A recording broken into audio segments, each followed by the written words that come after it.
రాష్ట్ర రాజకీయాల్లో ఉత్తరాంధ్రలో రాజకీయ చైతన్యం ఉండే శ్రీకాకుళం జిల్లాది కీలక పాత్ర.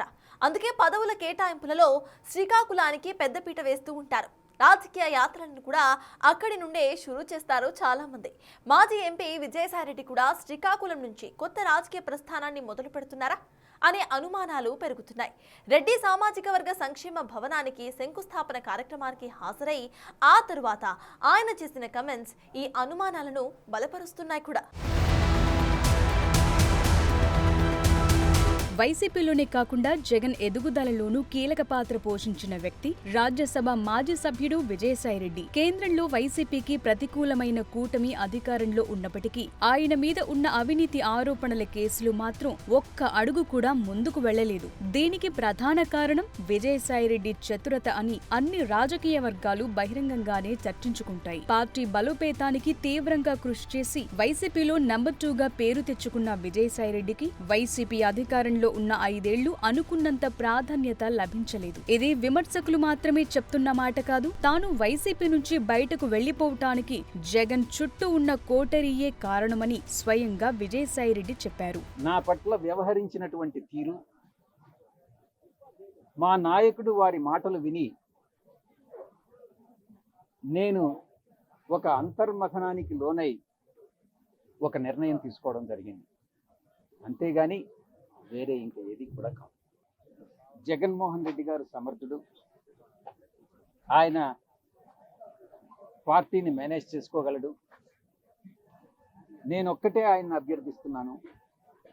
చుట్టుపక్కల ఉండేటటువంటి నిబద్ధత లేని వ్యక్తుల మాటలు వినవద్దు అని ఒక్కటే నేను జగన్మోహన్ రెడ్డి గారిని ఈ సందర్భంగా అభ్యర్థిస్తాను.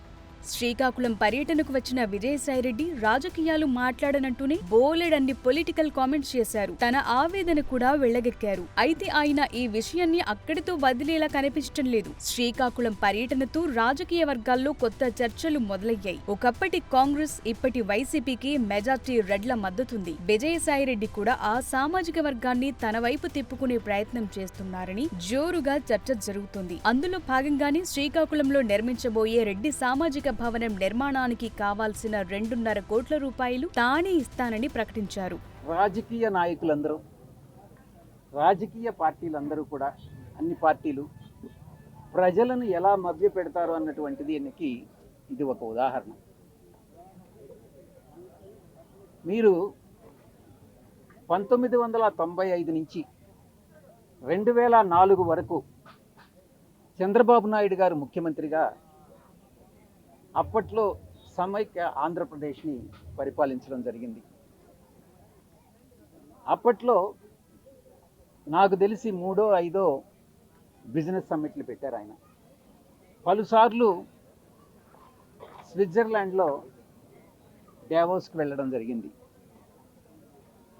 కొన్ని లక్షల కోట్లకి ఎంఓయూలు ఎంటర్ కావడం జరిగింది. ఆ తర్వాత మళ్ళీ తిరిగి 2014లో బాబు గారు అధికారంలోకి వచ్చారు. 2019 వరకు పరిపాలన చేశారు.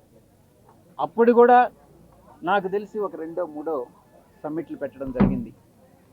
నాకు గుర్తుండేంత వరకు 13 లక్షల కోట్ల రూపాయల ఎంఓయూలు ఎంటర్ కావడం జరిగింది. ఆ తర్వాత వైఎస్ఆర్సీపీ అధికారంలోకి వచ్చింది 2019లో. 2024 వరకు పరిపాలించింది. అప్పుడు కూడా నాకు తెలిసి ఒక 2 సమ్మిట్లు జరిగాయి. ఈ యొక్క కరోనా పోయిన తర్వాత వైఎస్ఆర్సీపీ హయాంలో కూడా ఇదే రకంగా కొన్ని లక్షల కోట్ల రూపాయల ఎంఓయూలు ఎంటర్ కావడం జరిగింది. ఈ ఎంఓయూల తంతంతా కూడా ఈ ఇన్వెస్టర్ సమ్మిట్ ఏదైతే ఉందో ఇదంతా కూడా ఒక మిథ్య, ఒక ఫాల్స్. అటు ఉయ్యాలవాడ నరసింహారెడ్డి పేరును కర్నూలు జిల్లాకు పెట్టాలని డిమాండ్లు వినిపిస్తున్నా రెడ్ల మద్దతును కూడగట్టుకునేందుకే ఈ ప్రకటనలు చేశారని గుసగుసలు వినిపిస్తున్నాయి. ఇక రాజకీయాల్లోకి రాను, వ్యవసాయం చేసుకుంటానన్న విజయసాయిరెడ్డి రాష్ట్ర ప్రజలకు న్యాయం జరగలేదని భావించినప్పుడు కొత్తగా పార్టీ పెట్టేందుకు కూడా వెనుకాడనని అదే వేదికగా చెప్పారు. అంటే విజయసాయిరెడ్డి ఏదో భారీ స్కెచ్ వేస్తున్నారని క్లియర్ గా అర్థమవుతుందని వైసీపీ వర్గాల్లో చర్చలు నడుస్తున్నాయి. వైసీపీలో కూడా మెజార్టీ నేతల్లో విజయసాయిరెడ్డిపై సింపతి కనిపిస్తుంది. మొదటి నుండి పార్టీ బలోపేతానికి, జగన్ అభివృద్ధికి కృషి చేసిన విజయసాయిరెడ్డి పరిస్థితి ఇలా కావటం బాధాకరమని లోలోపల చర్చించుకుంటున్నారు.